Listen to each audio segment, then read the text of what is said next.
요즘에 저를 좀 사칭하는 불법 리딩방이나 텔레그램 또 단톡방들이 굉장히 좀 많아지고 있는데 각별히 여러분들이 좀 주의를 했으면 좋겠어서 이렇게 좀 영상을 찍게 됐고요. 실제 피해 사례들도 좀 있는 것 같아요. 저는 이런 리딩이라든가 이런 걸 전혀 하고 있지 않거든요. 저를 사칭한 어떤 문자가 온다거나 그런 걸 받으셨을 때는 그냥 무시를 하시거나 꼭 신고를 꼭 해주시면 좀 좋을 것 같습니다.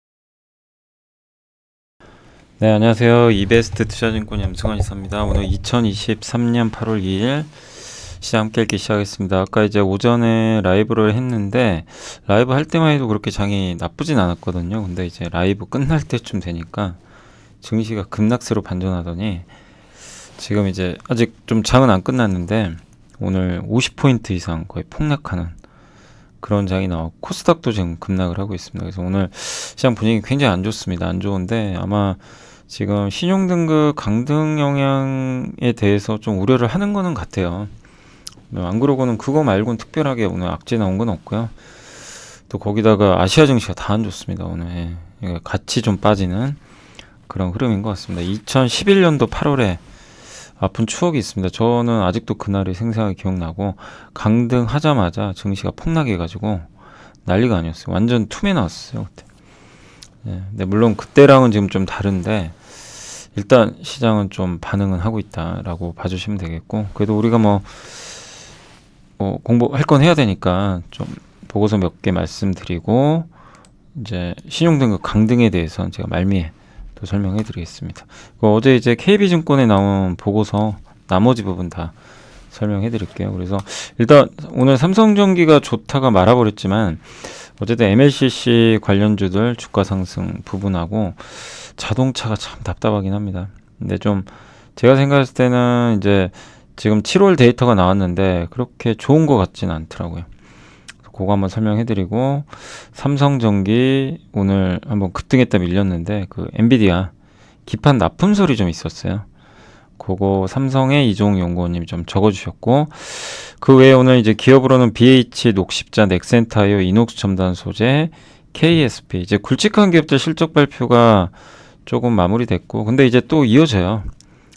아직 안 한 기업들이 있으니까. 근데 일단 오늘은 그렇게 많지는 않았고, 그리고 한국 수출, ISM 제조업 지수, 미국 신용등급 하향 조정의 여파, 그 다음에 이제 어제 KB증권 8월 전략 자료, 나머지 부분입니다. 이 두 명이 하이난 연구원님하고 김민규 연구원님이 써주셨으니까 그거까지 해서 마무리하겠습니다. MLCC가 어제 급등하고 오늘도 좋다가 오늘은 이제 장이 급락하면서 오후에 좀 밀리긴 했는데, 일단 이제 이렇게 좀 주가 올라가는 이유는 재고 조정이 다 끝났어요. 작년에 이미 어느 정도 좀 해놓은 상태였죠. 그래서 지금 수요는 사실 우리가 맞출 방법은 없고요. 수요는 여전히 안 좋아요. 아직까진 좋진 않지만 그래도 최악은 좀 벗어나지 않을까 이렇게 기대를 하고 있고, MLCC는 이미 작년 상반기부터 1년 반, 그러니까 삼성전기 아시겠지만 굉장히 안 좋았죠. 고생도 많이 하고. 근데 이제 그런 재고 조정은 거의 이제 끝났다. 그리고 커패시터, 전화를 저장하는 장치죠. 이게 D램 같은 경우 이렇게 딱 세워가지고 이 전류가 흐른 다음에 이 전류가 이제 어떻게 보면은 이 전화라 그러죠. 요게 커패시터에 딱 들어가서 커패시터에 오래 머물수록 D램 성능이 올라가는데, 이 커패시터는 어쨌든 전화 저장하는 장치라고 보시면 되겠습니다. 근데 요게 모두 다 2월에 바닥 확인하고 다 좋아지고 있고, 생산량은 일본 같은 경우는 올해 2월에 2014년 이후 최저였고, 삼성전기는 작년 4분기가 2010년과 비슷했습니다. 그러니까 그냥 혹독했어요. 되게 재고 조정이. 그걸 끝냈기 때문에 이제는 좀 가벼워진 거고, 그 다음에 BB 레이쇼 어제도 한번 말씀드렸지만 사실 저게 이제 반도체 장비에 나타내는 지표거든요, 원래는. 그래서 저게 어쨌든 지금 재고 일수는 30 적정이 40일이에요. 근데 이게 35일까지 줄어들었고, 요 BB 레이터, 이거 원래 반도체 장비에 쓰이는 건데, 커패시터 같은 경우도 수주액 대비해서 출하액으로 나눈 거예요. 그러니까 저게 크다. 그 수주액 나누기 출하액이 1 이상이면 수주가 더 많다는 얘기예요. 출하보다 많이 수주 받았다는 얘기, 뭐 주문이 들어온다는 얘기죠. 그러니까 1 이상이면 업황이 좋은 거고요.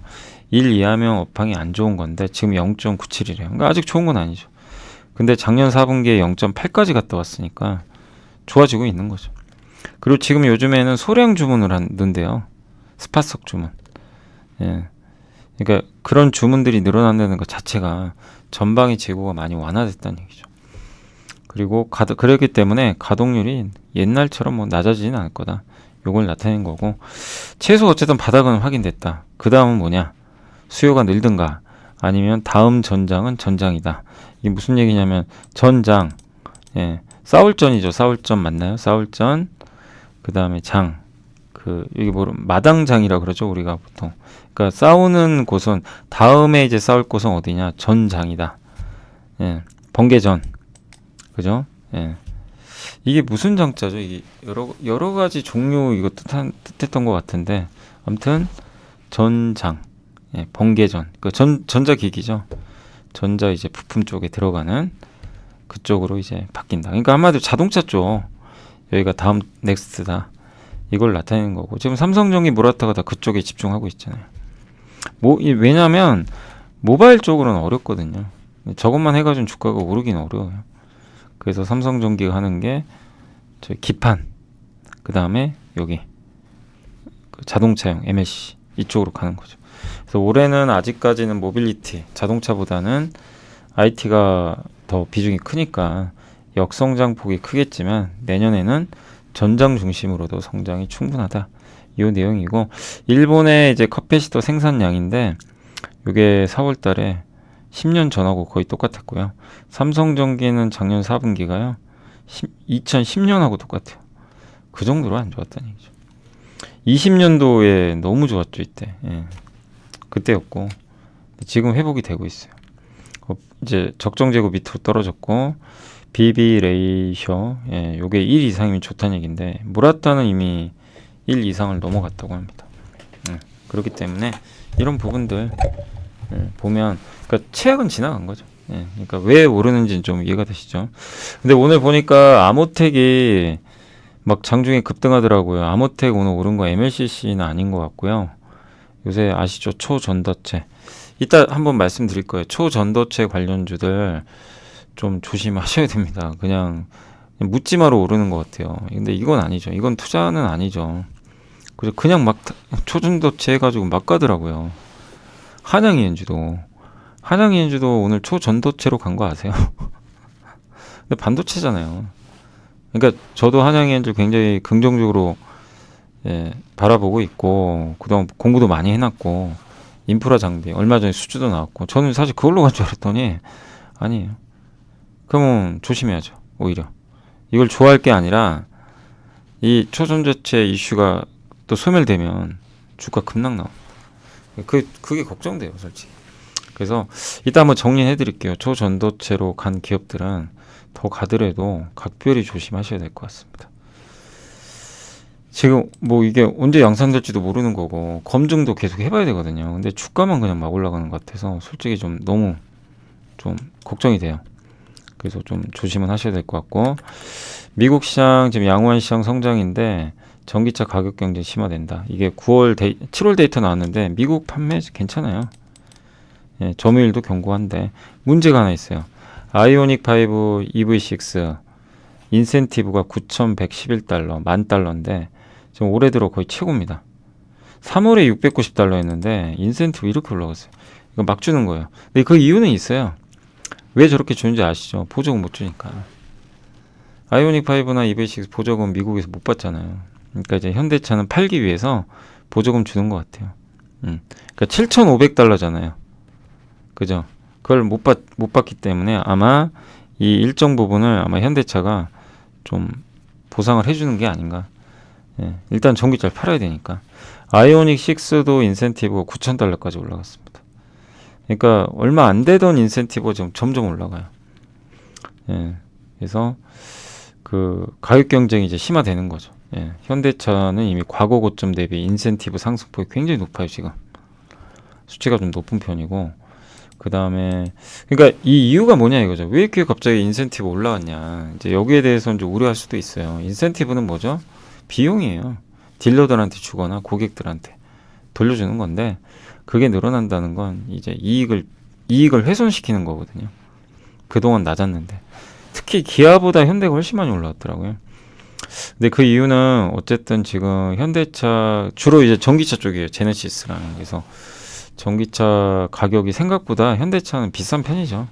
다른 업체에 비해서 아주 싼 건 아니고, 기아의 EV9도 굉장히 비싸죠. 근데 지금 전기차는 대중화로 가거든요. 근데 이 상황에서 가격 경쟁력이 중요합니다. 근데 이제 현대차 입장에서도 일단 이제 미래를 위해서 전기차를 계속 파는 거죠. 근데 그 과정에서 보조금 못 받으니까 인센티브를 준 거 아닌가. 그냥 어디까지나 그냥 생각입니다. 제 생각이고, 여기 뭐 보고서에 나온 건 아니고요. 근데 오히려 여기 조성연구원님은 나쁘지 않다. 여전히 재고 타이트하고 볼륨 증가 효과 동반 중이고, 그러니까 판매 잘 되고 있고, 대기 수요 많고 하니까 하반기도 실적 좋을 거다. 이제 이런 건데, 다만 시장은 좀 우려하는 게 아닌가. 오늘 이렇게 주가 빠지거나 이런 거 보면은 시장에서 좀 일부 너무 인센티브 올라가는 걸 좀 우려하는 게 아닐까 보여지는데, 근데 어쩔 수 없는 것 같아요. 왜냐하면 내년에 보조금 받을 때까지는 그냥 손 놓고 있을 수는 없잖아요. 그래서 이제 그걸 판매를 위해서 좀 하는 것 같고, 현대 기아의 이제 숙제는 저번에도 좀 나왔던 이제 그 내용이지만 저가형 전동차를 만들어야 될 것 같아요. 그러니까 가격 경쟁력 있는 거 있죠. 네. 그거에 좀 숙제인 거. 왜냐하면 지금 테슬라가 공격적으로 가격을 인하한 데다가 저가형 전기차를 판매하고 있잖아요. 네. 우리 한국에도 나오잖아요. 모델 Y. 거기에 LFP 배터리 탑재해가지고 가격이 저렴해요.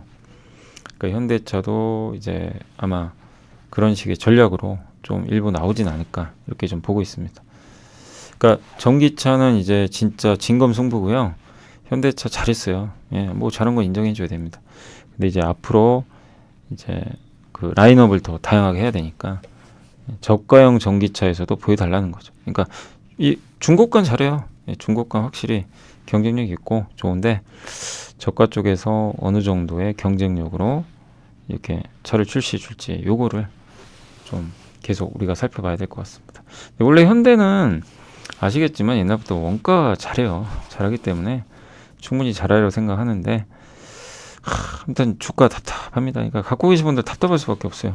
저도 뭐 25년까지는 좀 봤으면 좋겠다 하는데, 예, 참 어렵죠. 예, 주가 안 가면 사실 좀 짜증나고, 이거 뭐 당연한 겁니다. 그거는. 근데 어떻게 하겠습니까? 뭐 지금 이 상황에서 뭐 현대차를 트레이닝 하는 건 아니잖아요. 그러니까 저는 조금 지겨우시더라도 길게 그냥 보셨으면 좋겠어요.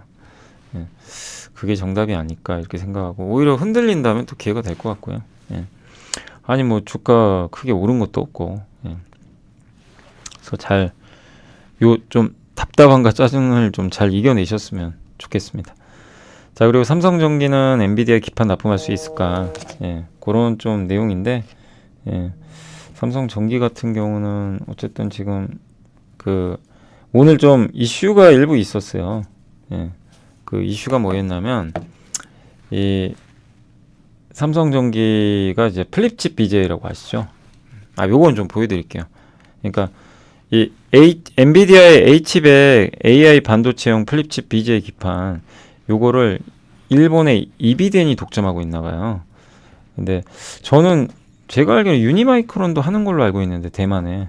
일단은 이종희 연구원님은 그 이비덴이 독점하고 있다 이렇게 좀 써주셨고, 중요한 제품이라 이제 많은 업체들이 두 번째 공급사가 되기 위해 노력을 하고 있다고 하는데, 옛날에는 2022년에 기판도 공급이 적었고, AI 가속기, 요게 이제 요 가속기가 지금 TSMC가 만들어주는 거죠. 그 HBM하고 GPU 딱 붙여가지고 패키징해서 요게 이제 서버에 들어가거든요. 예. 그때 이제 기판 업체들이 공장 지을 돈을 먼저 저기 엔비디아 같은 데가 이제 줬단 얘기죠. 돈을 투자해달라. 필요하니까. 예. 근데 아무튼 이제 지금은 기판도 공급 부족이 풀려가지고 그 다음에 엔비디아도 지금 위상이 엄청 높아졌잖아요. 그래서 이제 아무 업체나 안 준다는 얘기죠. 그래서 이비덴 말고 누가 두 번째가 될 거냐, 막 약간 이런 싸움인 것 같아요. 근데 삼성전기도 잘 만들고 있고 삼성전기를 채택을 하면 중화권 의존도를 낮출 수가 있거든요. 그래서 아무튼 기사는 나왔는데 확인하기는 어렵습니다. 진짜 엔비디아 거 딴 건지는. 그리고 아마 하반기에 들어갈 거예요. 만약에 수주 받았으면. 그리고 저도 이제 찾아보니까 21년도 말에 베트남 반도체 기판 공장 투자해 놓은 게 있어요. 그래서 올해 4분기 가동 예정이에요. 10월 정도 되면. 요 물량이 들어가지 않을까 이런 좀 기대는 하는데 그건 좀 지켜봐야 되겠고, 요게 제가 이제 기억나세요? 요거 우리 그 뭐였냐면 이중 접합 비술이라고, 요게 우리 HBM 공부할 때 제가 이거 한번 그려드렸죠. 이거 제가 직접 그린 거고요. 요게 이제 HBM 12개, HBM3예요. 이게 사실은 11개 그렸더라고요. 원래 12개입니다. TSV로 구멍 뚫어가지고 비아울 여기 관련된 기업들이 다 날라갔죠. 뭐 PSK 홀딩스, 한미반도체, 이오테크닉스, 뭐 인텍플러스. 요게 HBM 만드는 거니까. 그러니까 요거예요. 요게 바로 AI 가속기예요. 요거를 TSMC가 다 만들어줘요. 이해가 되세요? TSMC가 요걸 만들어주는 회사. 삼성도 지금 오늘 뉴스가 나왔어요. 엔비디아 요거 수주 받았다. 삼성도 요거 만들어준다. 요 어제 뉴스가 나왔어요. 밤에. 요게 AI 가속기입니다. 그러니까 무슨 얘기냐면 요 GPU 엔비디아 거죠. 요거를 TSMC가 만들어줘요. 파운드리로. 그리고 요게 HBM3는 하이닉스만 합니다. 지금 하이닉스가 엔비디아 독점 납품 중이에요. 요거 예, 요 HBM3를 이렇게 만드는 거죠. 이게 다 후공정이에요. 이제 이것까지는 하이닉스가 하죠. 근데 저 두 개를 가지고 AI 가속기를 만들어야 될 거 아니에요. AI 가속기는 이걸 이제 이중 접합이라고 그러죠. 메모리랑 비메모리를 붙인 거예요. 그래서 이중 접합이라고 그런 거예요. 예. 이해가 되시죠? 예. 그래서 이걸 2.5D라 그래요. 2.5D 패키징. 3D 패키징은 이렇게 단수를 위로 척층한 거고 2.5D는 서로 다른 거를 붙인 겁니다. 그래서 이걸 이중 접합 기술 2.5D 패키징. 예, 요걸 이제 후공정을 하는 건데, 이거를 그러면 종합적으로 다 해주는 회사는 현재 TSMC예요. TSMC가 엔비디아 GPU 만들고 하이닉스로부터 HBM3 받아가지고 조립을 해서 다시 엔비디아에 납품을 해요. 어떤 건지 아시겠죠? 그리고 삼성이 하는 건 아이큐브. 삼성도 똑같아요. 이거 비슷합니다. 예, 그래서 어제 수주 받았다는 뉴스가 나왔고, 그래서 오늘 이제 다시 한번 이 그림을 보여드리는 거예요. 좀 더 이해하기 쉬우시라고. 근데 삼성전기가 그럼 하는 건 뭐냐? 삼성전기 요거 여기 서브스트레이트 있죠. 요게 기판인데 요게 플립칩 BGA 기판이 들어가요. 이쪽에 요거 요 인터포저는 그 TSMC가 직접 만들고요. 요 기판을 삼성전기가 하고, 요 밑에 있죠. 요거 맨 밑에 있는 거. 요게 MLB 기판이라고 그럽니다. 두꺼운 거. 고다츠. 요게 이수페타시스 들어가는 거. 이해가 되시죠?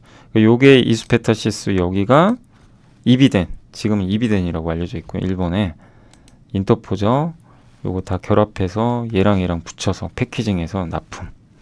요게 AI 가속기. 요걸 해주는 업체가 조립하는 게 TSMC. 삼성전자도 할 수 있어요. 할 수 있는데 수주를 받아야 되니까. 근데 요 중간에 들어가는 요 플립칩 BGA 요거를 삼성전기도 엔비디아에 납품한다. 요 뉴스입니다. 이해가 되시죠? 예. 그러니까 요게 뭐라고 아무튼 난리가 아닙니다. 이쪽 관련된 기업들이 다 날라갔어요. 사실. 예. 숄더볼 하는 회사도 갔었고. 예. 이해되시죠? 이제 그 내용이에요. 그래서 요게 아마 하반기에 엔비디아에 들어가는 거 아니에요. 요 내용으로 생각해 주시면 되겠습니다. 자, 그리고 이제 BH나 하이투자증권의 고위험 연구원, BH 실적 일단은 안 좋았죠. 예. 삼성 디스플레이네 뭐 애플G는 오히려 강화 중이라고 하는데, 오늘은 이제 주가 올라가더라고요. 한번 2분기 영업이익은 기대에 크게 못 미쳤고, 왜냐 아이폰이 지금 비수기이고 삼성전자 스마트폰도 좋진 않았죠. 일회성 비용도 일부 있었대요. 3분기는 영업이익이 515억으로 조금 감소하겠지만 기존 추정치 대비해서도 한 7% 정도 하향되겠지만 어쨌든 계절적 성수기가 3분기는 옵니다. 예. 다만 이제 스마트폰 출하 개선이 기대에 못 미친다 이렇게 되어 있고요. 그리고 요새 아이폰 생산 차질 우려 때문에 그 BH도 좀 빠진 이유가요. 아이폰 생산이 좀 차질 빚을 거예요. 그래서 LG 관련된 기업들 다 빠져버렸잖아요. 아이폰에 납품하는. 예. 그 우려 때문에. 근데 이제 일정 조절을 하는 것 같은데 FP10은 그렇게 크게 뭐 영향 없지 않겠냐 이렇게 좀 보고 계신 것 같고, 그리고 만약에 이렇게 생산의 차질을 좀 빚게 되면 삼성 점유율이 올라가겠죠. 예. LG보다는. 그러면은 이 BH는 삼성 쪽으로 들어가거든요. 삼성 통해서 애플로 가요. 그래서 오히려 좀 반사이익 얻을 수도 있다. 뭐 그런 내용인 것 같습니다. 뭐 그럼에도 불구하고 올해 EPS 주당 순이익은 오히려 하향 조정했고 내년의 PER은 6.6배. 단기적으로는 기대와 우려가 공존하고 있다. 뭐 이렇게 보시면 되겠고, 중장기적으로는 좋대요. 왜냐면 아이패드랑 맥북 여기 다 FPC 들어가니까 중장기적으로는 나쁠 것 같지는 않고, 전장 부품 쪽으로 들어갑니다. 거기 들어가는 뭐 FPCB 같은 거라든가, 예, 충전 모듈이라든가 이런 것들이 또 자동차 쪽에 들어가는데 이쪽 비중은 이제 늘어날 거예요. 점진적으로. 그래서 25년까지는 그 이제 자동차가 차지하는 비중이 26%까지 늘어난다라고 보시면 좋겠습니다. 그러니까 갈수록 좋아지는 건 맞아요. 그리고 지금 BH의 최대 단점은 뭐죠? 이 모바일 비중이 높잖아요. 삼성하고 아이폰. 근데 아시겠지만 이쪽은 성장이 없잖아요. 옛날만큼. 아니 누가 이쪽을 고성장한다고 하겠습니까? 아무리 애플이어도 아이폰 고성장은 쉽지 않아요. 옛날만큼. 그죠? 그래서 성장하는 쪽으로 이제 돌려줘야 되는데 일단 돌리고는 있어요. 자동차 요 연한 파란색 선 늘어나죠. 그래도 근데 아쉬운 건 여전히 그래도 여기가 많아요. 아이폰 쪽이. 예. 그러니까 이거를 계속해서 비중을 줄여가면서 다른 비중이 늘어나야 되겠죠. 근데 그 과도기에 있어서 주가는 계속 왔다 갔다 할 것 같아요. 그래서 싼 건 좋아요. 그러니까 저평가고, 그리고 뭐 더 나쁠 것도 없고, 예. 다만 위가 열리려면 뭐 마치 배터리 기업들처럼 열리려면 자동차 쪽으로 고성장이 나와줘야 됩니다. 왜 그런지는 이해되세요? 모바일만 갖고는 힘들어요. 모바일 전방 산업인 모바일이 비중이 압도적으로 많은 기업들은 성장하기가 쉽지 않습니다. 왜? 모바일 그 스마트폰 자체가 막혀 있기 때문에. 예, 그래서 그거를 탈피하기 위한 노력을 할 수밖에 없어요, 기업들은. 그래서 좀 당분간은 뭐 나쁘다기보다는요, BH는 오르락 내리락 할 것 같고, 다만 이제 9월인가 10월에 애플 아이폰 나오니까 그땐 또 한번 움직여 주겠죠. 판매량에 따라서. 이렇게 한번 생각해 주시죠. 그래서 좀 올라가서 좋을 때 좀 줄이시고 안 좋을 때 비중 늘리고, 약간 이제 트레이딩이죠. 왜냐하면 이 전방이 좀 아직은 막혀 있으니까. 그러나 길게 보면 좋아지는 거 맞습니다. 왜? 모바일 줄고 자동차, 아이패드, 맥북 이쪽으로 늘어나니까. 근데 시간이 걸립니다. 시간이 걸려요. 그래서 아직은 제 개인적인 생각은 좀 트레이딩이 낫다. 이렇게 좀 말씀드리고 싶습니다. 예, 그러니까 위가 조금 열릴 때까지는 시간이 걸린다. 이렇게 좀 생각해 주세요. 그래서 아무튼 아까도 오전에 제가 방송할 때 보니까 왜 이렇게 요새 BH 빠지냐 이렇게 질문해 주신 분들 많으신데, 결론은 그겁니다. 아이폰 그 생산이 좀 차질 빚어서 좀 더 딜레이 되는 거 아닐까, 이 우려가 있었는데 삼성 쪽은 큰 문제가 없는 것 같더라고요. 예, 그래서 아마 뭐 BH에는 악재는 아니지 않나 이렇게 보여집니다. 그래서 일단은 좀 이제 바닥 다지면서 진정된다라고 봐주시면 좋을 것 같습니다. 그리고 녹십자는 실적이 나왔는데 기대보단 잘 나왔는데, 다만 제가 내용을 읽어보니까요, 3분기 물량이 2분기로 반영됐대요. 이거 아주 좋다고 할 수는 없어요. 그죠? 국내 백신 매출이 145% 늘어났대요. 그 이유는 3분기 성수기 물량을 미리 반영했다고. 그럼 오히려 반대로 3분기 역성장할 수도 있어요. 해외 백신은 안 좋아요. 감소했고. 그래서 근데 녹십자는 실적보다는 제일 중요한 게 뭐죠? 요거 아시죠? IVIG SN 10%. 요게 내년 1월 13일인가요? 이날 FDA 승인 결과가 나옵니다. 저게 주가를 결정 지을 거예요. 이거 몇 번 하려다가 지금 늦어졌죠. 연기되고 막 보완 서류 제출하고. 그래서 다시 제출했어요. 7월 14일 날. 그래서 미국 FDA 풋모커가 신청서 제출했고 요게 1월 13일, 그러니까 1월 13일인 이유는 내년 그날까지 결과를 내야 되는 시기예요. FDA가. 날짜가 정해져 있어요. 몇 달 안에 해야 되거든요. 그래서 저게 되면 내년 하반기에 나오죠. 근데 어쨌든 주가 입장에선 저게 승인 받아야 됩니다. 뭐 되길 꼭 바라고. 혈액제제입니다, 저게. 그러니까 제가 한번 찾아서 이건 다 찾아서 지금 적어 놓은 건데 요 밑에는 이제 제가 다 찾아본 거예요. 근데 혈액제제는 뭐냐면은 인간 혈액의 액체 성분이 혈장에서 특정 단백질을 분리해서 면역이 좀 안 되시는 분들 있잖아요. 선천적으로 면역에 문제 생기면 아니 뭐 병원 지금도 저도 그렇고 여러분도요. 정상적인 몸에도 병원균은 침투해요. 그잖아요.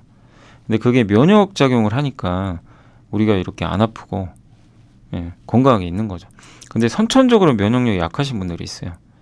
그럼 그걸 이제 치료해 줘야 되니까 그 치료제예요, 사실. 그래서 혈장에서 단백질을 분리해 가지고요. 그걸로 의약품을 만든 거라고 합니다. 그래서 면역 글로불린이라고 합니다. 그 이름을. 그래서 이 면역 글로불린 농도에 따라서 5하고 10%가 있는데 이제 녹십자가 한 건 10%, 농도가 좀 진한 거죠. 그래서 이게 12.5조 원 정도 되는 미국 시장만 굉장히 커요. 그러니까 어쨌든 이제 녹십자가 이거를 승인을 받아주면 업사이드가 나오는 거죠. 그래서 내년 1월이니까 얼마 안 남았습니다. 그래서 녹십자가 갖고 계신 분들은 이제 D-Day가 오고 있어요. 그러니까 제발 잘 되길 바라고요. 그래서 한번 잘 이겨내 보시면 좋겠습니다. 그리고 더 이상 나쁠 것도 없죠. 뭐 이제 주가 뭐 백신 쪽이나 이런 것들 다 안 좋아서 빠졌는데 더 나쁠 건 없고. 그러니까 이제는 1월달 그 데이터 기대하시면서 기다리시면 좋을 것 같습니다. 어떤 제품인지는 이해되시죠? 면역 결핍을 치료해주는 면역 글로벌입니다. 그 넥센타이어는 내용 괜찮아요. KB에서 나온 내용인데 기대보다 잘 나왔고 생각보다 그러니까 예상했던 것보다 넥센타이어가 그 타이어 그 가격 결정권이 좀 있대요. 그러니까 이게 무슨 얘기냐면 원재료비하고 운송비가 지금 떨어지고 있는데 이 비용이 줄어들면요 원래 판매 단가도 떨어질 수도 있거든요. 근데 판매 단가가 예상보다 높았대요. 그러니까 이 공급을 할 때 어떻게 보면 이제 그 가격 결정권을 좀 갖고 있다는 얘기죠. 타이어 2분기 매출액 증가율은 5.9%로 추정을 하고 있고 판매가가 지금 3.2% 판매 대수죠. 본 타이어 본이 그 2.6% 증가해서 매출액이 증가했고 판가는 2014원 상승을 했대요. 작년보다. 근데 변동비는 3,795원이 떨어졌어요. 비용은 더 많이 떨어진 거죠. 오히려 판매 단가 올라가고 이걸 했더니 5,809원이 나옵니다. 합치면.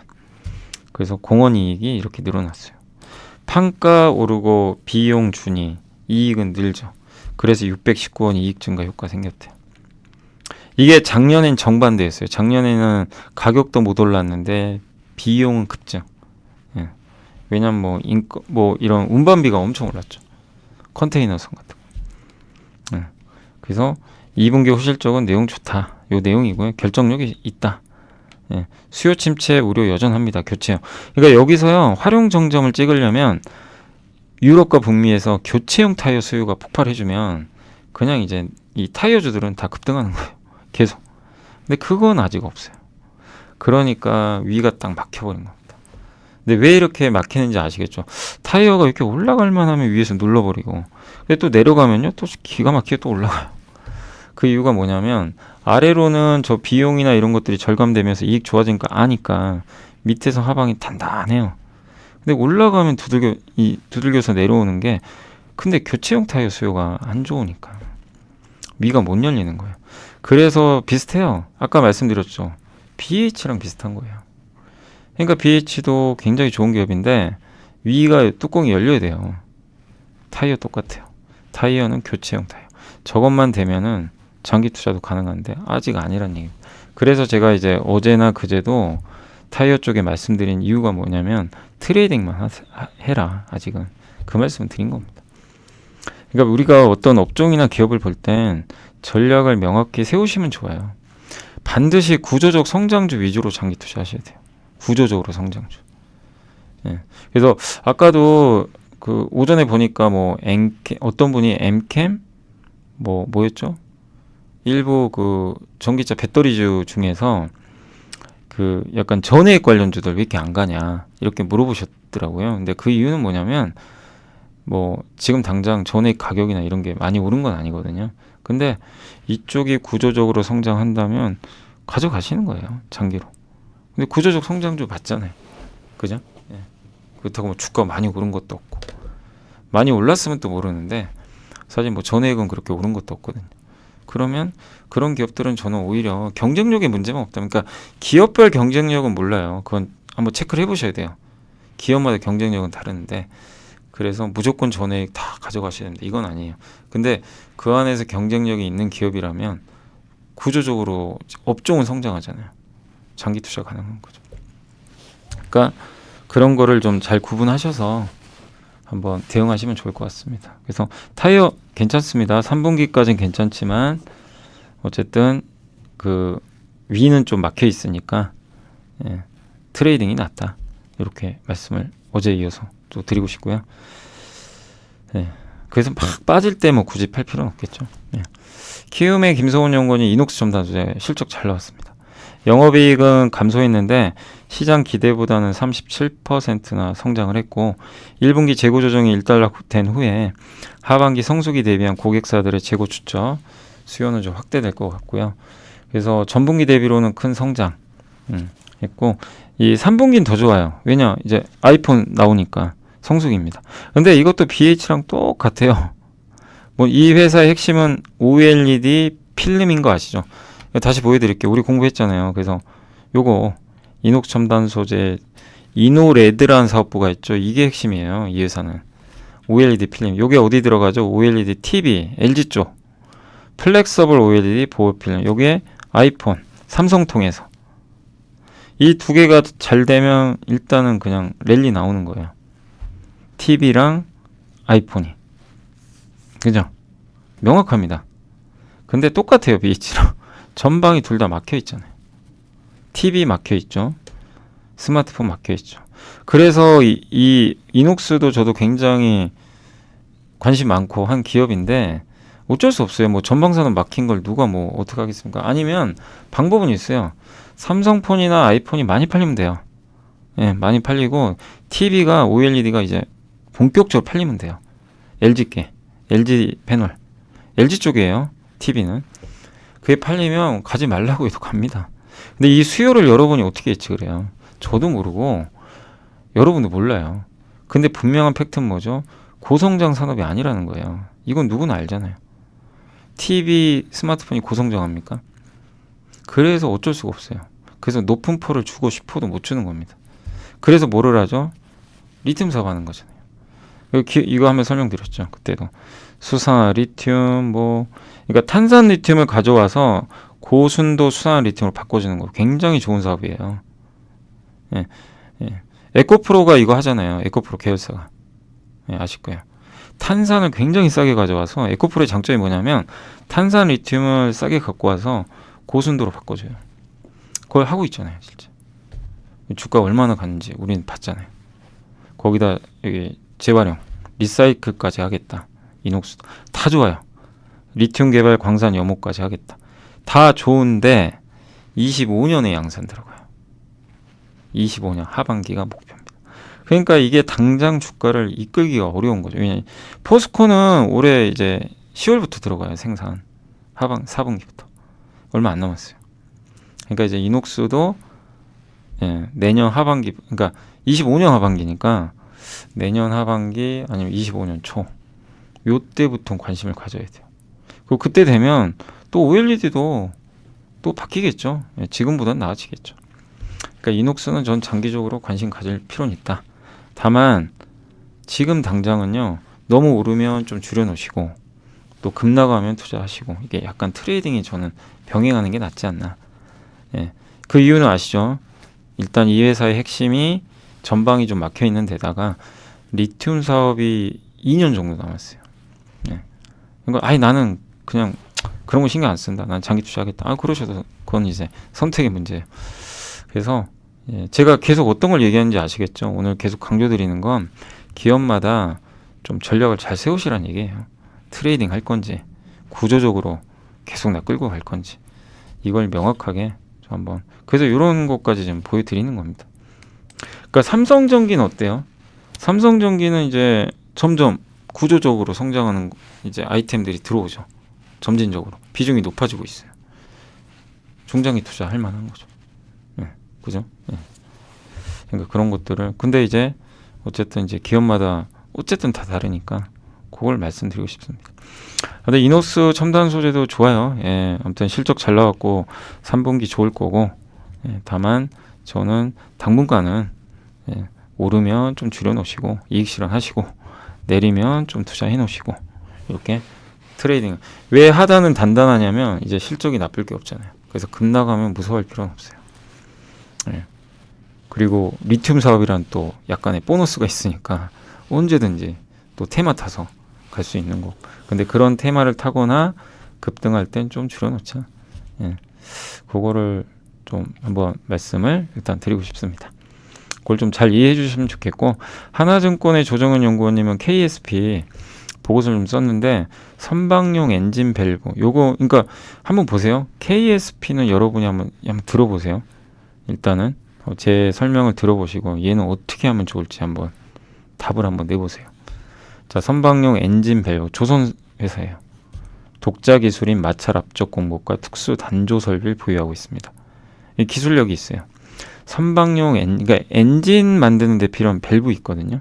그거 세계 1등 업체예요. 근데 글로벌 선박 엔진 시장을 과점하는 업체가 만사랑 윈지디라고 있어요. 이 회사들 라이센스 받아가지고요. 현대중공업하고 HSD 엔진 있죠. 이 회사들이 엔진 만드는 거야. 여기서 라이센스 받아서 하는 거예요. 이 회사들이 원천 기술 갖고 있어요. 굉장한 기업들이죠. 근데 여기에 라이센스를 받은 회사예요. KSP는. 그래서 글로벌 라이센스 저 두 개 회사 승인 획득한 국내 기업은 이 KSP랑 금융기계밖에 없어요.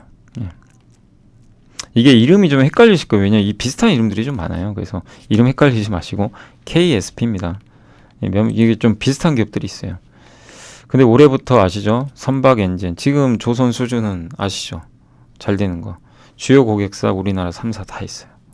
현대중공업이 요거 인수했죠. 한국조선에. HSD 엔진은 하나로 가고. 수주 잔고 계속 급격히 늘고 있고. 엔진 업체들 발주 본격화될 겁니다. 왜 배를 수주했으면 이제 엔진도 발주 들어가요. 그래서 옛날에 최대 매출이 601억인데 올해 800억 넘을 것 같아요. 역대 최대. 그리고 최근에 인수합병 이슈들이 있었죠.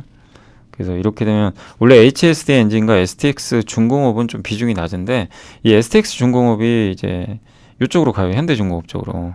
그 현대중공업 비중이 높잖아요. 그러면 STX 중공업에도 외주로 이제 엔진 비중을 늘릴 수가 있거든요. 그러면 요 KSP가 더 들어갈 수 있죠.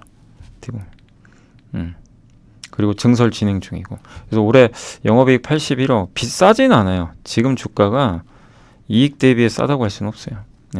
근데 성장을 한다면 비싸도 가는 게 또 주식 시장이니까 내년엔 성장하고 내년 기준으로는 싸더라고요.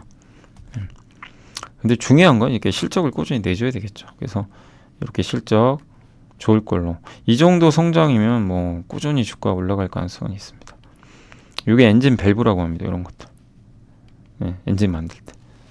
근데 한번 지금 들어보셨죠? 이 기업은 일단 뭐 재무제표나 이거 그냥 한번 검증은 하셔야 돼요. 재무제표나 전환사채 있는지는 한번 따로 검증은 꼭 해보시고 부채는 어떤지.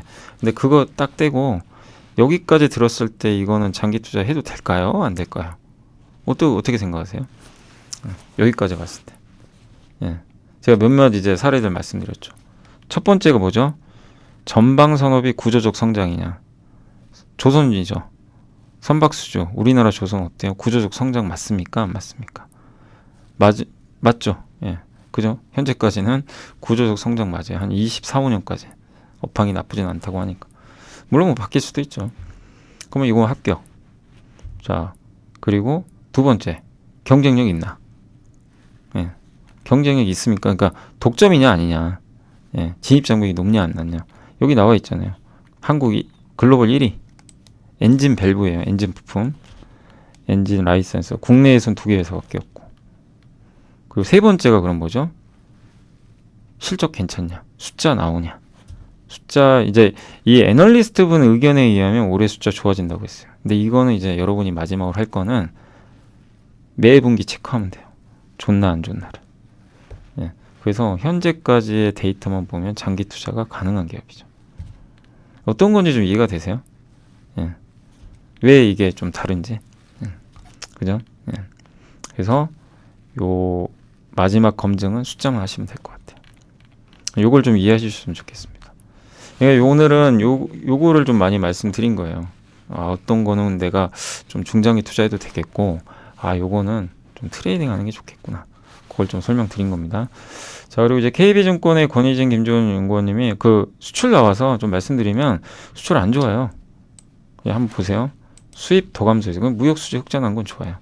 에너지 가격 급락. 근데 요새 유가 올라가니까 그래서 좀 오히려 무역 수지 좀 다시 흑자가 둔화될 수도 있는데, 다만 수출은요 거의 바닥은 이제 찍어가는 것 같아요. 보시면 일평균 수출도 낮고 8월까지는 안 좋을 거예요. 왜냐하면 보통 휴가 가기 때문에 8월까지는 수출이 좀 주춤하대요. 네. 근데 왜 좋게 봐야 되냐? 여기까지 보면은 불합격이잖아요. 근데 이 반도체도 반도체도 마이너스 30%예요. 수출이 마이너스 30% 감소. 선박도, 자동차도 꺾였어요. 일평균 수출이. 여기까지 보면 안 좋은데 요게 답입니다. 7월 말에 6월 산업활동 동향을 발표했는데 IT입니다. IT 반도체. 재고 순환선이 크게 개선됐어요. 이게 뭐죠? 재고 순환. 출하에서 재고 뺀 거예요. 출하. 그러니까 뭐냐면은 이게 올라갔다는 건 뭐죠? 예, 출하가 많이 됐다는 얘기죠. 재고보다. 갖고 있는 재고가 이제 나가기 시작한다는 얘기예요. 그건 뭐예요? 업황 바닥이라는 얘기죠. 전년 동기 대비 출하가 확대되고 있다. 실제 지금 주문이 들어온다는 얘기예요. 예, 바닥에서. 이게 이제 선행 지표일 수 있거든요. 그러니까 이걸 봐야죠, 우리는. 그럼 반도체 업황 실제로 돌아갈 가능성이 높아진 거예요. 그렇다고 무역 수지가 다시 적자로 갈 것 같지는 않고요. 그리고 보통 이렇게 국제유가 상승하면요 수출 금액도 또 올라간대요. 과거에 봤을 때. 근데 저는 이제 중요한 건 그거보다는 요거 아닌가. 근데 다른 애널리스트 분들도 제가 읽어봤어요. 오늘 수출 나온 거. 요 의견들이 좀 있어요. 그래서 대부분 많은 의견들이 수출은 바닥 찍은 것 같다. 하반기는 돌릴 것 같다. 요 의견이 많습니다. 그래서 안 좋아요. 일평균 수출도 별로 안 좋지만 휴가 효과를 좀 보셔야 될 것 같고 9, 10월은 이렇게 또 늘어난다고 합니다. 보통 예, 평균적으로 요거 재고 순환선이 급격히 돌리고 있어요. 그리고 15대 품목중 자동차 일반기에 가전 다 좋은데 자동차는 좀 꺾였어요. 예, 성장률이. 반도체는 아직 안 좋고 다만 좀 개선되지 않을까. 이게 수출액입니다. 정말 안 좋죠. 근데 이 자본재가 그거잖아요. 중간재. 미국의 뭐 기계나 반도체 이런 것들인데 보시면 미국 제조시설 건설이 이렇게 올라왔는데 이게 한국 자본재 수출은 여기 있죠. 얘가 2년 2개월 선행한대요. 이렇게 올라왔어요. 그러면 우리나라는 이제 앞으로 2년 동안 자본재 수출이 따라간다는 얘기예요. 이제 시작이에요. 그래서 우리는 자본재 국가고 제조 국가예요. 그래서 한국 경기 수출 쪽은 좋아질 가능성이 높아요. 이런 선행 지표를 보면. 다만 이제 자동차는 소비재죠. 좀 꺾이고 있고 반도체는 반대로 이제 바닥 찍고 돌리려고 하고 다만 시간은 걸립니다. 자동차는 이제 너무 좋아서 약간은 저 수출돼 있던 소강 상태로 갈 수는 있다. 뭐 그 정도지 자동차가 뭐 안 좋아진다. 뭐 그렇게까지 볼 필요는 없는 것 같습니다. 단 이제 약간의 소강 국면 그게 좀 진입한 것 같고. 근데 오히려 만약에 이제 저런 일들 때문에 빠진다면 자동차도 기회가 되는 거죠. 아니 뭐 올라갔어야 뭘 우리가 참 그러려니 할 텐데 오른 것도 없는데 그죠? 참. 그리고 한 가지 더 말씀드리면 ISM 제조업도 이걸 뒷받침을 해줘요. IS 제조업도 똑같이 안 좋아요. 여전히 그냥 최바닥이에요. 요게 ISM 제조업 요 밑에 있습니다. 처참해요. 아직도 50 이상이 돼야 호황이거든요. 아직도 제조업, 미국 제조업 안 좋아요. 근데 왜 좋다고 그러냐? 신규 주문하고 수주 잔량이 올라갔어요. 이게 주문받은 거예요. 이 서베이 구매 담당자들이 설문조사 했는데 지난달보다 수요가 늘었대요. 그 수요 회복을 암시하고 있습니다. 그래서 바로 V자 반등은 아닌데 주문이나 이런 게 돌리고 있어요. 아까 요거랑 똑같잖아요. 요, 그죠? 괜히 이 지표들이 똑같은 게 아닙니다. 그래서 한국의 제조업 살아날 가능성이 높아졌다.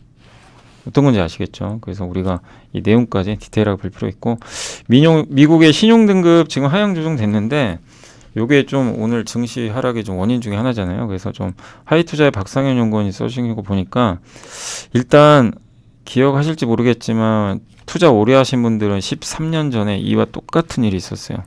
저는 아직도 기억을 하고요. 옐런 재무장관이 열받아가지고 반발했습니다. 피치가 갑자기 이제 미국의 재정이 악화되고, 누가 봐도 악화되죠. 지금 부채가 이렇게 많은데, 그죠? 예. 그래서 그 전에 이미 지금 신용등급 강등하기 전부터 그 등급 전망이 있어요. 그거를 좀 부정적으로 해놨죠. 그래서 사실은 이미 예고는 돼 있던 거예요. 어떻게 보면 아주 급작스러운 건 아니고요. 근데 오늘 할 줄 몰랐던 거죠. 예. 근데 2011년 8월에 이땐 예상을 못했던 거예요. S&P라는 신용평가 기관이 갑자기 강등시켜 버렸습니다. 지금도 이 정도 될 거예요, 아마. 미국이 폭락했고요. 우리나라 증시도 대폭락했습니다. 2달간 빠졌어요. 2달. 예. 그래서 당시 툼에 나왔고, 근데 이번 여행 좀 제한적으로 왜 보냐면, 일단 첫 번째가 그때도 폭락하고 나서 증시 다 올라갔어요. 2달 후에. 그리고 그때는 이제 미국 경기와 금융시장이 막 위기를 벗어나던 시점이거든요. 그때는 지금하고 달라요. 양쪽 하나 막 돈 풀던 시기였어요. 예. 그래서 근데 왜 그랬냐면, 그때 그렇게 돈을 풀었냐면 그때 신용 리스크가 좀 있었어요. 여전히 후유증이 좀 있었죠. 근데 지금은 신용 리스크 없잖아요. 아직까지 연체율도 낮고, 이렇게 금리를 올리는데도 신용 리스크가 크지가 않습니다. 또 한 가지가 당시에 유럽에 재정위기 있었어요. 그러니까 연쇄적으로 두들겨 맞아버린 거예요. 그러니까 기초 체력이나 이런 게 굉장히 안 좋을 때였어요. 내가 이제 예를 들면 이런 거예요. 내가 병원에 갑자기 쇼크 와가지고, 금융위기라고 칠게요. 누워 있다가 이제 생사불명한 거예요. 그랬다가 양쪽 하나 이제 막 옆에서 파월이라는 의사분이 오셔가지고 저를 치료해 준 거예요. 치료해서 어쨌든 살아났어요. 죽음의 문턱을 뛰어넘었습니다. 그게 2009년 10년이죠. 그래서 이제 밖에도 조금씩 다니고 했는데 완전 정상 아닌 거예요. 예. 아직도 몸은 완전하지 않아요. 그리고 거기에 유럽 재정위기랑 암이 존재하고 있던 거예요. 당시로. 근데 거기에 갑자기 또 신용 리스크라는, 그러니까 미국에서 신용등급 하향이라는 그 조치를 내려버린 거예요. 그러니까 의사 선생님이 저한테 이런 거죠. 이제 얼마 안 남으신 것 같습니다. 약간 이제 이런 느낌이에요. 어때요? 심정이. 예. 완전 충격받는 거죠. 거기다가 이제 저 유럽 재정위기랑 암까지 있으니, 당시가 2011년도. 그러니까 이제 두들겨 맞아버린 거예요. 다시 누워버린 거죠. 예. 지금은 다르다는 거예요. 지금의 신용등급 강금은 약간 이런 느낌이죠. 건강해요, 여전히. 근데 이제 의사 선생님은 계속 그래요. 지금처럼 그렇게 생활하시면 큰일 납니다. 건강한데 큰일 납니다. 경고를 준 거예요. 이번에 아예 대놓고 경고 준 겁니다. 당신 안 걸릴 수 있어요. 이제 이래 버린 거죠. 이대로 가면. 약간 이 느낌이에요. 그러니까 암은 아닌데 안 걸릴 수 있습니다. 예. 그러니까 그때랑은 다른 거예요. 그래서 신용 등급이나 그때보다 훨씬 건강해요. 몸이 훨씬 건강한데 그 정도 느낌이다. 그래서 그렇게까지 시장이 망가지거나 그럴 것 같지는 않다. 이렇게 좀 생각을 해주시면 될 것 같아요. 그리고 근데 이제 경계할 거는 뭐냐면은 여기서 금리가 오르면 안 됩니다. 어제도 이은택 연구원님이 그 보고서 보여드렸지만, 금리가 단기금리 튀어버리면 증시가 스트레스를 받을 수도 있어요. 그러니까 우리가 금리 부분을 좀 예의주시해야 될 것 같아요. 다행히 아직까지는 금리는 안 올라가더라고요. 근데 봐야 되겠죠. 아무튼 당시에 신용등급 하향 조정됐을 때 스프레드가 이렇게 튀어가지고 이거 올라가면 안 좋은 거예요. 다우지수 폭락. 예, 이때 코스피 폭락할 때입니다. 원달러 환율 급등했고 환율은 오늘 좀 올라갔어요. 근데 그때 신용 리스크인데 하이힐드 채권에서 국채 뺀 거거든요. 위험 자산에서 이제 뺀 건데 요게 높으면 안 좋은 거예요. 근데 오히려 지금 낮죠. 네. 그래서 아직까지는 뭐 리스크는 크진 않습니다. 그러나 이해해 주셔야죠. 네. 자, 그리고 이제 수급의 분산을 기대하며 하반기 관심 테마 이제 어제 이어서 해드릴게요. 7월에는 수급 쏠림이 심화됐는데 될 것 같고요. 관심 가질 테마는 세 가지. 친환경 로봇 인디아, 친환경은 풍력 원전, 에너지 신사업 수출 동력화 전략을 발표했어요 이미. 그래서 5천억 규모의 펀드 조성, 100조 이상의 민간 금융 투자 확대, 돈으로 지원하겠다는 겁니다. 그리고 먼저 발표된 것도 있는데 4,500억 정책 펀드 요것도 있고, 어떤 품목을 지원할 건지 명시를 해놨어요. 그게 뭐냐면 해상풍력, 하부구조물, 원전, 전기차 충전 시스템. 우리 다 공부했던 거죠. 예, 해상풍력 했고 전기차 충전 관련된 거, 그 다음에 이 초고압 뭐 케이블 이런 변환기 이런 쪽도 지원을 할 거라고 합니다. 이런 것들이 실제 명시가 돼 있으니까. 그래서 풍력 잘 보자는 그런 내용이고요. 두 번째 로봇인데 첨단 로봇 산업 전략 1.0 정책 발표하기로 했는데 아직도 안 해요. 계속 지금 미룹니다. 이유는 모르겠고 하겠죠 근데 왜냐하면 올해 정부에서 뭐라고 했냐면 첨단 산업으로 반도체 디스플레이, 2차전지, 바이오, 미래차 로봇을 꼽았는데 로봇만 발표를 안 한 거예요.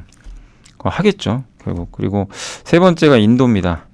탈세계화 시대에 공급망 재편의 수혜를 받을 수 있는 국가는 인도죠. 뭐 우린 이제 다 알고 있죠. 인도는 계속 인프라 투자하고 한국과 교역이 실제 늘고 있고요. 인도 수출 비중이 중국은 주는데 늘고 있습니다. 그래서 여기서 이제 아이디어는 일단 인도하고 지금 동남아가 중요해지는데 수출 금액이 빠르게 증가하면서 전체 수출에서 인도 비중이 높아지고 비중도 순위도 높은 그런 쪽을 찾아봤더니 화학 제품이래요. 화학 제품.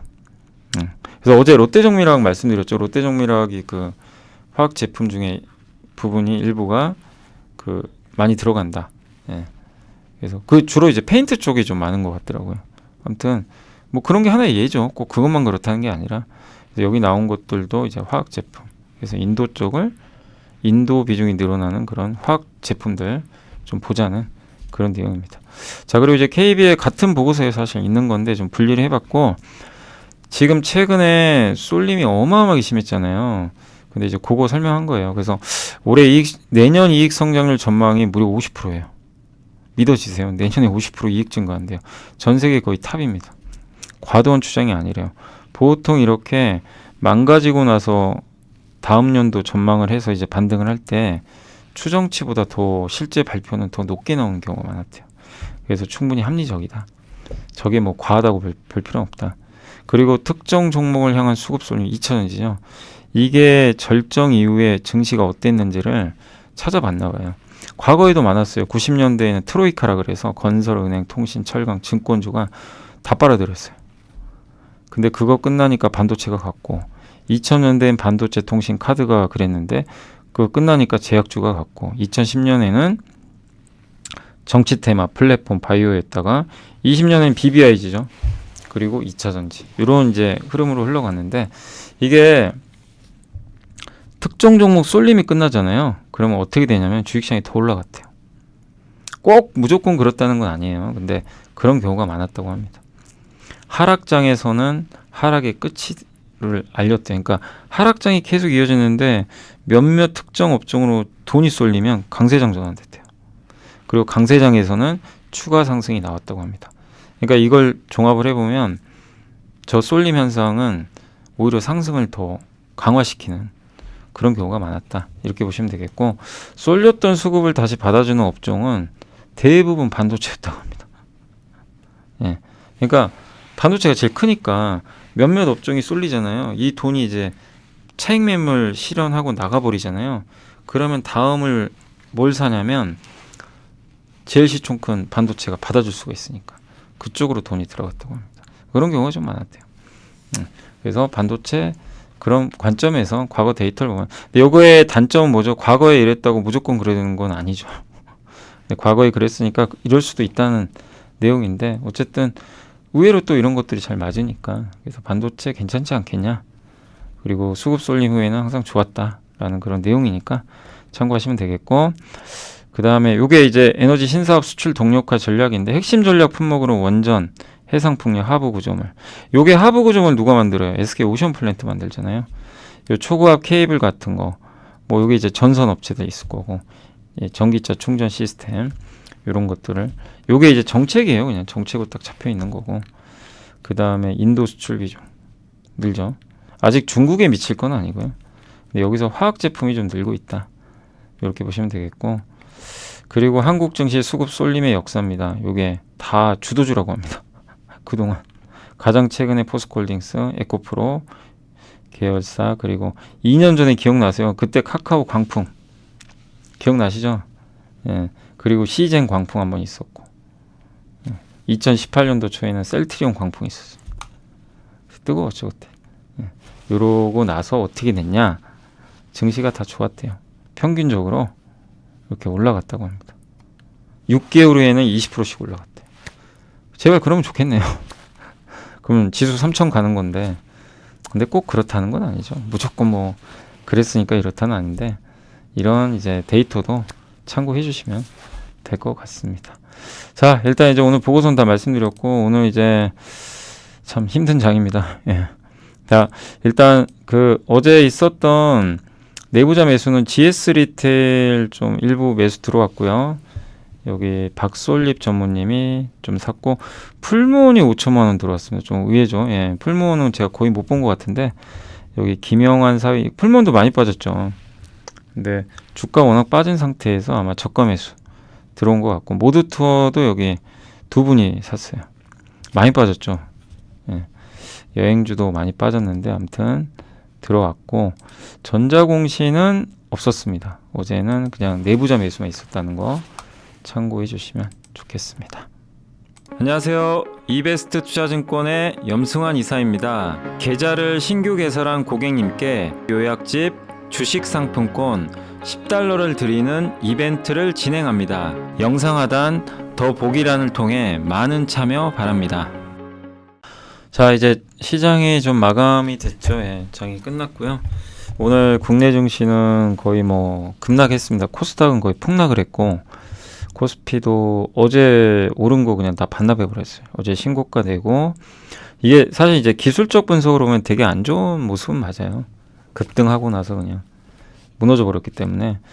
그래서 당분간 저런 모습이 좀 나왔다는 건 약간의 조정으로 좀 들어갈 가능성은 좀 있는 것 같습니다. 그러니까 8월 출발이 상당히 좋았는데, 이게 오늘 뭐 아시겠지만 그 신용등급 강등 여파가 좀 있는 것 같고요. 실제 오늘 보면 그 오늘 원달러 환율이 14원이나 올랐어요. 그래서 1,300원까지 다시 근접해 버렸고, 오늘 뭐 대만이라든가 아시아 증시가 다 급락했습니다. 일본이 2.3%, 중국도 많이 빠졌고요. 그러니까 우리 한국만 영향받은 건 아니고요. 전체 지금 글로벌 지수가 다 안 좋은, 그러니까 미국의 신용등급 강등 여파가 일단 증시에 좀 충격을 줬다. 오전에는 안 좋았는데 오후 들어서 좀 안 좋게 흘러갔고, 근데 오늘 그걸 좀 주도한 주체는 기관입니다. 기관들의 대량 매도가 오늘 하루 종일 좀 쏟아졌다라고 보시면 좀 좋을 것 같아요. 그래서 이런 부분들이 오늘 좀 어쨌든 시장에는 상당한 좀 부담으로 좀 작용을 했던 것 같습니다. 그래서 오늘 코스피, 코스닥 모두 다 좀 이제 외국인들 매도가 지금 계속 나오면서 좀 안 좋게 좀 마무리가 됐고요. 기관들도 오늘 거의 한 8천억 가까이, 예, 이 양시장 합쳐서 좀 매도를 하는 그런 모습이 좀 나왔던 것 같습니다. 그리고 오늘 이제 업종 섹터 쪽으로는 일단 핵융합 에너지, 전선, 전력 설비, 그래핀, 원전, 뭐 전기 자전거, 뭐 CNT 이런 건데, 오늘 뭐 아시죠? 초전도체 관련주만 급등했어요. 다른 건 관계없습니다. 그러니까 초전도체만 그냥 급등한 하루였다라고 여러분들 봐주시면 좀 좋을 것 같고요. 그 다음에 오늘 뭐 스마트 그리드 쪽도 뭐 다 비슷하고 다 똑같아요. 예, 오늘 뭐 ESS라든가 원자력 발전이라든가, 이게 오늘 한양ENG가 이게 반도체로 간 건 아니잖아요. 오늘 반도체 다 빠졌어요. 그러니까 여기도 초전도체랑 좀 뭐 연관이 있는지 솔직히 모르겠습니다. 저도. 근데 아무튼 예, 거기랑 관련인 듯 뭐 무슨 펀드가 지분을 갖고 있다. 뭐 이런 얘기가 뭐 들리는 것 같더라고요. 그래서 여러분들 각별히 주의하셔야 됩니다. 그러니까 뭐냐면 오늘 그러니까 예를 하나만 제가 들게요. 현대오토에버가 오늘 급등했잖아요. 현대오토에버는 초전도체랑 아무 관련이 없는 기업이죠. 실적으로 간 거겠죠. 이런 경우는 괜찮아요. 그냥 뭐 내가 뭐 장기 투자한다면 그게 아니라 내가 예를 들면 한양이엔즈를 뭐 한번 그냥 이건 하나의 예시입니다. 14,000원, 13,000원에 샀는데 장기 투자를 계속해서 내가 생각한 목표가는 뭐 25,000원, 6,000원이다. 예를 든 거예요. 근데 오늘 갑자기 급등하면 기분 좋죠, 당연히. 기분 좋아요, 당연히. 뭐 수익 나는데 뭐 누가 싫어합니까? 근데 문제는 뭐냐면 펀더멘털로 가야 돼요. 실적이나 뭔가 아니면 회사의 주력 제품의 어떤 모멘텀 이런 걸로 가서 20% 올랐어요. 그럼 계속 보면 오히려 더 사야 될 수도 있어요. 근데 오늘 제 생각엔 아무리 봐도 초전도체로 간 거예요. 이런 경우는 저는 아니라고 봐요. 그래서 한번 잘 고민해 보세요.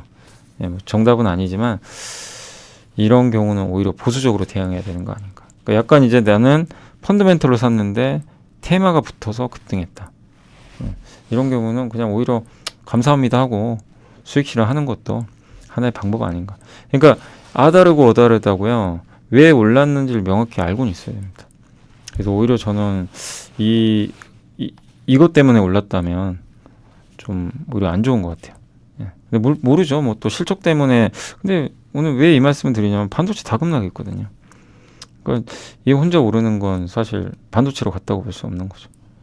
그걸 좀 염두에 두시면 좀 LS 일렉트릭 마찬가지입니다. LS 그룹 다 오늘 전력기기로 간 게 아니에요. 초전도체로 갔다고 봐야 될 거예요. 여기 철도주 오늘 보니까 오랜만에 다운시스 급등했더라고요. 예, 뭐 비츠로테크, 대원전선 다 비슷한 것 같고 철강주 지금 비슷하고요. 손해보험 이쪽도 뭐 비슷합니다. 우주항공 예, 여기도 이쪽 다 속해 있죠. 예.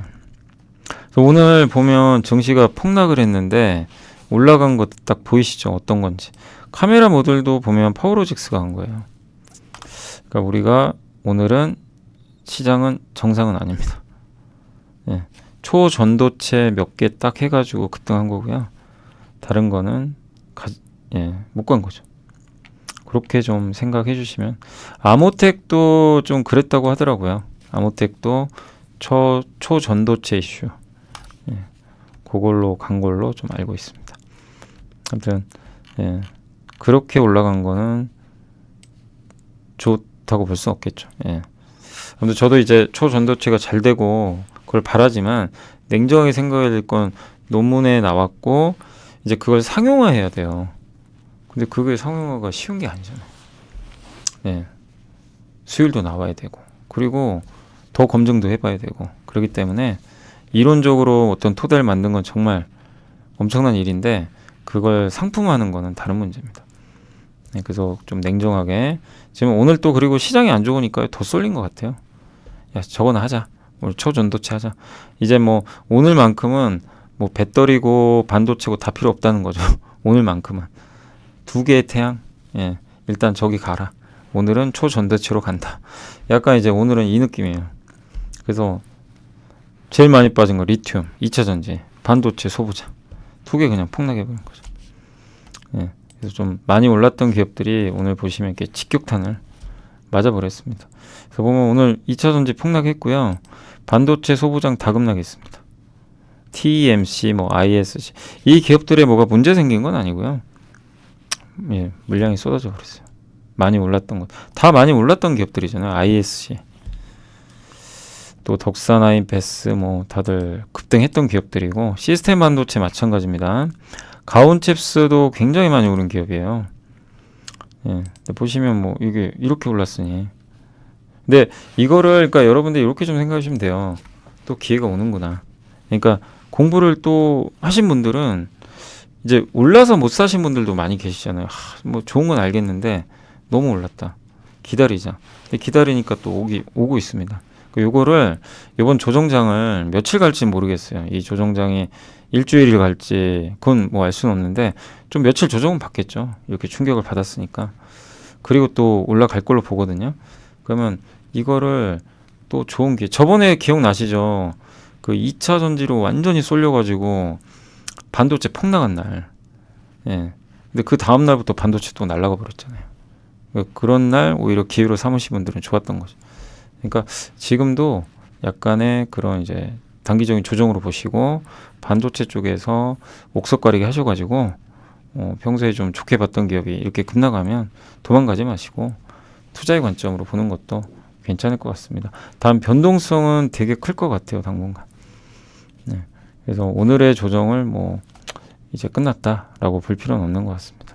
단 오늘 어쨌든 우리 예상보다 훨씬 많이 빠졌죠. 예, 증시도 어쨌든 충격을 좀 받았기 때문에 조금 이유는 지겠죠.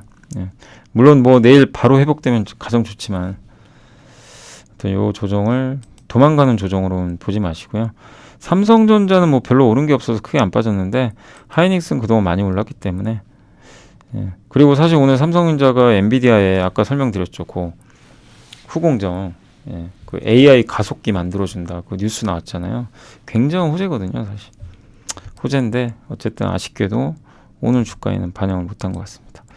2차 전지 셀도 안 좋았고 임플란트 안 좋았고 오늘 자동차도 다 안 좋았어요. 자동차도 기본적으로 한 3% 이상씩 급락해 버렸습니다. 예, 그러니까 한국을 대표하는 기업들은 다 안 좋았던 것 같습니다.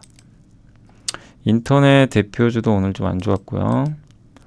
플렉서블 OLED 쪽도 오늘 뭐 특히 주성 엔지니어링이 급락을 해버렸습니다.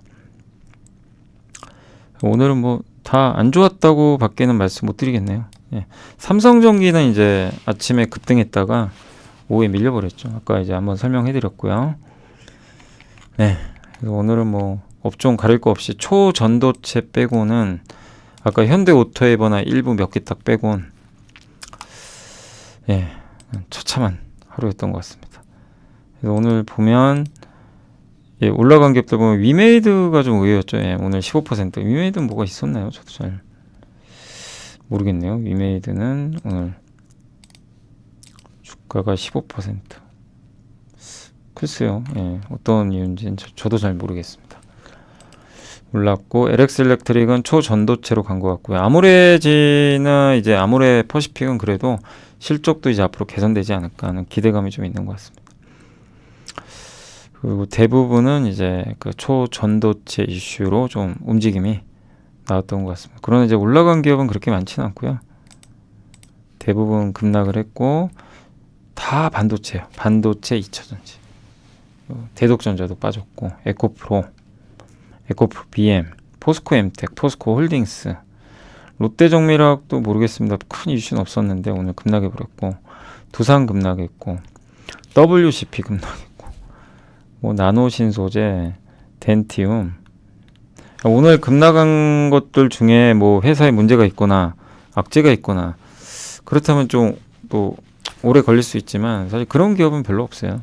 거의 없고 대부분은 오늘 수급 이런 것들하고 증시 급락이 좀 맞물려 가지고 급락을 했다라고 보시면 좋을 것 같습니다. 자, 그래서 오늘 이제 시황은 이 정도 말씀드릴게요. 오늘 뭐 사실 다른 게 없어요. 예, 오늘 사실 뭐 신용등급 이번에 강등이 예상을 안 했던 건 아니라고 하더라고요. 왜냐하면 이제 피치가 이미 등급을 하향 전망해놨기 때문에 근데 이제 지금 바로 할 거로 이제 몰랐던 거죠. 예, 그래서 아마 시장이 한번 좀 놀랬던 것 같고 약간 경고 메시지를 준 것 같고요. 예, 그리고 울고 싶은데 뺨 맞은 거죠. 또 증시 워낙 좋았잖아요, 최근에. 그런 것도 하나의 약간의 부담으로 작용을 했던 것 같고 또 2차 전지나 우리나라의 그 HBM 관련주가 정말 뜨거웠죠.